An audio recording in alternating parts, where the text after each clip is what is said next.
मग या विषयावरती अधिक काय माझ्याकडे बोलण्यासारखं नाही. त्यांनी माहितीसह कागदपत्रासह सह्यांसह जे दाखल झालेलं आहे त्याच्याबद्दलची माहिती आपल्याला दिलेली आहे.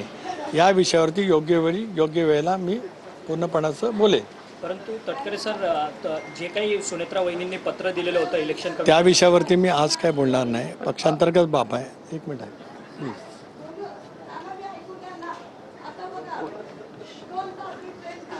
वहिनी आमच्या पक्षाचे अध्यक्ष आहेत.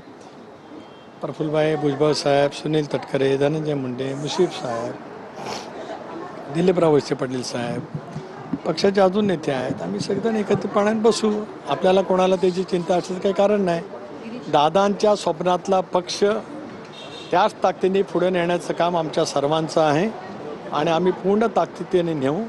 दादांनी ज्या कठोर परिश्रमातून जी निर्णय क्षमता NDA बरोबर जाण्याच्या संदर्भामध्ये प्रखरतेने दाखवली होती, ज्या आत्मविश्वासाने दाखवली, लोकसभेच्या निवडणुकीच्या पराजयाच्या नंतर पुन्हा ज्या आत्मविश्वासाने दादांनी पक्षाचं संघटन आम्हा सर्व सहकाऱ्यांना विश्वासात घेत उभं केलं, त्यामुळे 72% स्ट्रायकिंग रेट राष्ट्रवादी काँग्रेस पक्षाचा राहिला. उद्याच्या भवितव्याच्या कालावधीमध्ये जो प्रसंग आमच्यावरती आला आहे, ज्याच्यातून आम्ही सगळेजण खूप हळवेही आहोत.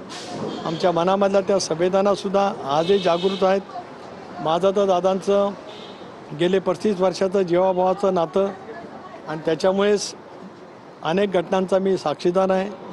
अनेक वेळेला आम्ही वेगवेगळ्या विषयाच्यावरती बोललेलोसुद्धा आहोत आणि त्याच्यामुळे दादांच्या स्वप्नातला पक्ष पुढे ताकदीने नेणं सुनेत्रा वहिनींच्या नेतृत्वाखाली हे आम्हा सर्वांचं काम आहे. ते आम्ही नेत्यांनी त्या ठिकाणी करू. धन्यवाद.